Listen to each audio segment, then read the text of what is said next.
What's up, everyone? David Franco here from dfranco.com/ask.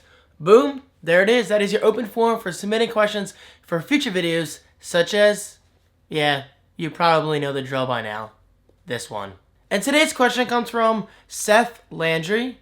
I don't think Seth included any links. No, he didn't. But Seth, if you're watching this video, just comment below and I'll take care of it. Alright, so Seth says, "Hi David, I myself am also an Xbox guy, although I do enjoy Sony as a company and their products too.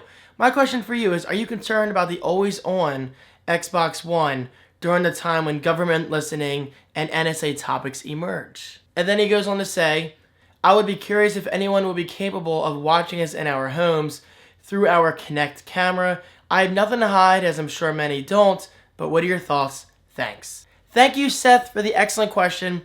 Now, I already talked about the Xbox One a couple months ago, and actually, this question was posted on June 11th, 2013, but I did a search on my own website over at davidfranco.com for always listening, because I wanted to finally make a video on my thoughts about always listening, but not just regarding the Xbox One. I just want to talk about technology in general and the direction we seem to be heading in. Okay, so I got this idea yesterday when I was reading a review on The Verge, or Gizmodo, one of those sites, of the new Moto X. The phone actually looks pretty cool. You guys know me, I'm not an Android guy, but from what I can tell, the phone looks pretty sweet. And one of those features included in the Moto X is the always listening functionality of Google Now. Now, this is just like Google Glass, but instead of saying "OK Glass," for any phones that support this always listening technology for Google Now, you simply say, "Okay, Google Now," and then the phone instantly wakes up and is listening to your commands. Okay, so if you ask me, I think this technology is a breakthrough. I love the idea of always listening technology. Seriously, I do. I freaking love it so much. I just think it's the coolest thing. Alright, so backing up a bit, let's talk about previous products that introduced this technology and then build our way up to things like the Moto X and the Xbox One. Now, I do want to say Google Glass, I'm not sure if Google invented this technology of, always listening. I'm sure it's been around for a while. Actually, yeah, my Kinect actually has it right now. If you just say Xbox, it's listening. Although it's not listening right now because it's technically off. And that's one thing I love about the Xbox One, is that it's technically always on and always listening. Alright, so anyway, let's get back to Google Glass real quick and then I'll talk about it. I just love this stuff so much. Okay, so if you tap your glasses, well, if you're wearing Google Glass, "Okay, Glass, take a picture." And then it takes the picture. I'm just looking up here, pretending I have it. Guys, I want Glass so friggin' bad. Seriously. It actually kind of drives me crazy. And then, of course, there's things like, "Okay, Glass, call my mom," or "Okay, Glass, what is today's weather?" "Okay, Glass, record a video." And then you can swipe through the menus, and it's just freaking fascinating as hell. Okay, now with Google Glass, it's hard to argue this. Google Glass needs that always listening feature. I mean, without the always listening "Okay Glass," phrase, then it's pretty much pointless. You'll be scrolling through endless menus with a screen this small, when in theory I believe it appears pretty large. I have yet to use Glass, but I'm pretty sure I will when I go to CES 2014. Can't wait. But still, guys, without always listening technology, something like Google Glass would not be possible. Now, I understand some people don't like the always listening technology. Trust me, I fully understand why. Between Google Glass, the Moto X, the Xbox One, and I'm sure many other future products we'll see at least within the next 2 years, it's going to be kind of the new normal thing. Alright, so with something like this, I like to relate it along the lines of checking in the Foursquare.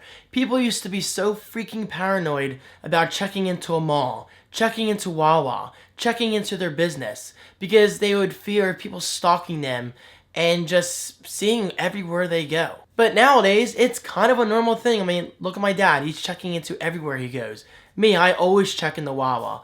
My mom, not so much. But another friend of mine, I'm not going to say her name, but she used to be kind of paranoid about privacy concerns, but now she checks into places. I mean, it's one of those technologies that people will embrace over time, but for now, it just kind of freaks them out a bit. But you know me, I'm a technology geek. I'm very open-minded with this sort of thing. So this new technology doesn't scare me. If anything, it amazes me. I mean, it really, really does. And then going to something like the Xbox One, without the always listening functionality, the Xbox One isn't as innovative as Microsoft is claiming it to be. But thankfully, they are pushing this feature. They're not kind of playing it safe like Sony is with the PS4, which isn't a bad thing. I mean, I'm sure the PS4 is going to kick ass, but I really like the fact that Microsoft is actually trying something different with the Xbox One, and they're kind of pushing the privacy concerns. Of course, I mean that in the best way possible. Because, guys, you know what? This is something we're going to have to get used to. I mean, if no other company pushes certain features on us,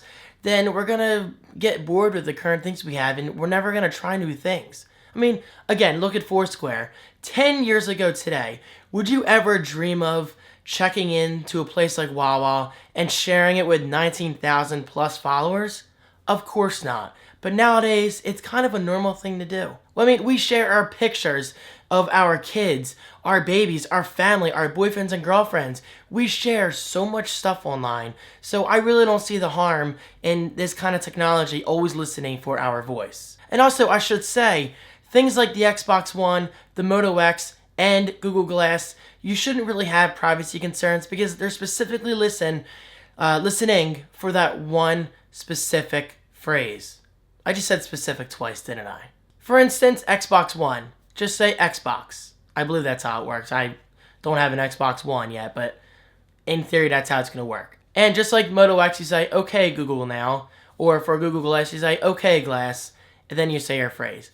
I think it's awesome. I don't think it's anything to be paranoid about, but I do understand why others are concerned. I mean, I'm not narrow-minded with this topic. I do see privacy concerns. It's just for me personally, I'm very open-minded. I share my life as it is, and quite honestly, I am hyped as hell for the Xbox One, for Google Glass, and even the Moto X. I mean, I'm not getting the Moto X, but the fact that the technology is out there, I think it's awesome that we finally reached that point in technology and how technology is working for us. So there you go, Seth. Those are my thoughts on the future of technology in terms of always listening. Again, I'm going to repeat myself. I just think it's the coolest thing ever, and I really can't wait to try it out for myself. And now, guys, since today is an Ask a Question video, that means you do get another free audiobook over at audibletrial.com/thecreativeone. Click that link right below and search for In the Plex, How Google Thinks, Works, and Shapes Our Lives. Normally selling for $30 for non-members, you can get this audiobook for completely free. Alright, so I haven't listened to this audiobook myself, but judging from the title, How Google Thinks, Works, and Shapes Our Lives, I think it sounds pretty fascinating. Well, and plus, guys, it's completely free. Just check it out. But, of course, you're not just restricted to this audiobook about Google. You can download audiobooks based on Apple, Microsoft, actual stories and movies such as The Hunger Games, maybe even Twilight, if there's a Twilight fan watching my video right now. Probably not. But hey, if there is, that's okay. I don't judge. I saw the first Twilight. I didn't think it was terrible. Just gonna say that real quick. And of course, as always, huge thanks to Audible for making this promotion possible. I appreciate it, and I hope you guys appreciate it as well. Alright guys, that's it. I'm done for today's video. That was a really fun topic. Really, it was. I mean, I'm not gonna repeat myself again. I'm fascinated by today's technology, and I really just can't wait to take advantage of it. Especially in November, when the Xbox One comes out. I could talk about this all day. Thank you guys so much for watching. Keep these questions coming. DDFragger.com/ask. That link is also right below. And I'll see you in my next video. See, when I talk fast, I trip in my own words. I'm trying to get better. Peace.